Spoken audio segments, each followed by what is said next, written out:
Bonjour, alors dans cette vidéo, je vais commenter le support de cours à propos des pourcentages. Et nous démarrons simplement, on va simplement les situer et les convertir en nombres décimaux.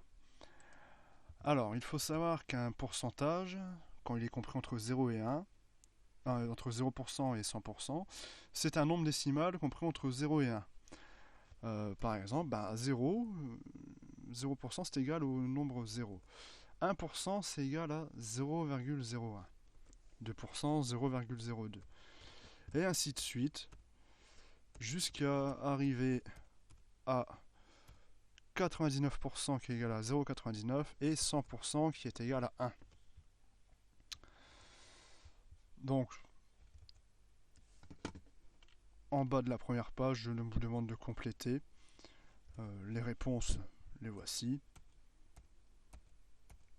Alors, ce qui est important, c'est de ne pas confondre 4 et 0,40%.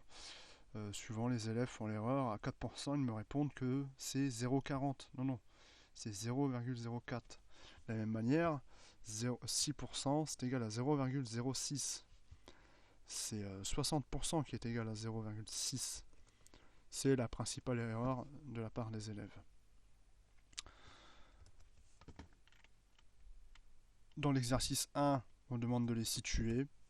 Alors, on peut les mettre directement ici. 7%, je compte à la 7e barre. Je fais ma croix. Je demande également de les convertir. Donc 7% c'est égal à 0,07. Et ainsi de suite.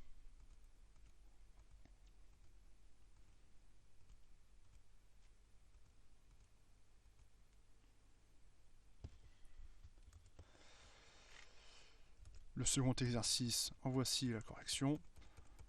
Donc je le répète encore une fois, 5%, ça n'est pas égal à 0,5. 5%, c'est égal à 0,05.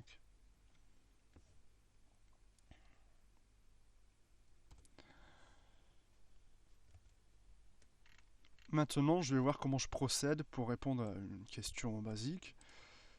J'ai une quantité, ici 320 élèves, et 60% d'entre eux sont des filles. La grande question, c'est combien il y a de filles? Comment procède-t-on? Eh bien, vous imaginez que j'aligne les 320 élèves côte à côte. Donc je commence avec 0, 1, 2, 3, et j'arrive jusqu'à 320 élèves. Je mets toutes les filles d'un côté, tous les garçons de l'autre. Je démarre avec 0% des élèves, et je finis avec 100% des élèves. Ici, donc, nous avons notre proportion de 60%. Et 60%, c'est égal à 0,60. Eh bien, le calcul se procède comme suit. 60% de 320 élèves font 320 fois 0,60 égale 192 filles. Je peux placer mon nombre, ma quantité 192 ici. Car au 192e élève, là, que j'aurai aligné, eh bien, le 192e élève sera une fille, pardon.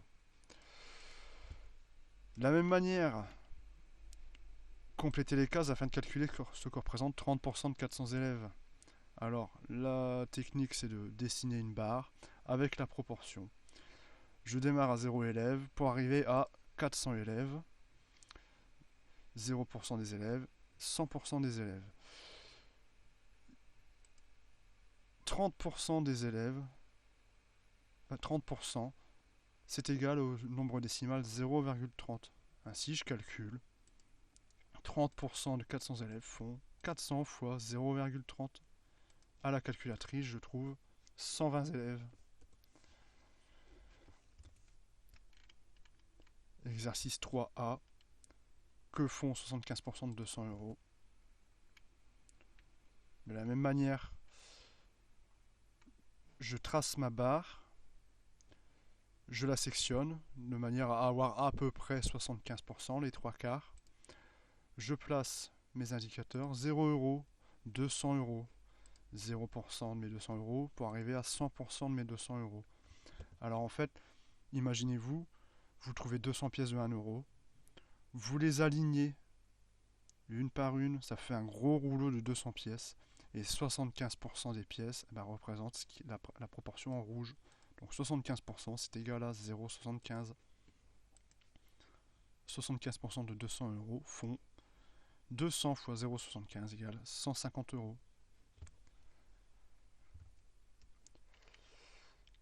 Exercice 3, question B. Que représente 10% de 300 euros? Je trace ma barre, la proportion, 0 euros, 300 euros, 0%, 100%. Ici, j'ai mes 10% de mes 300 euros. 10% c'est égal à 0,10. Et ainsi, pour calculer ce que représente 10% de 300 euros, j'effectue le calcul. 300 fois 0,10 égale 30 euros.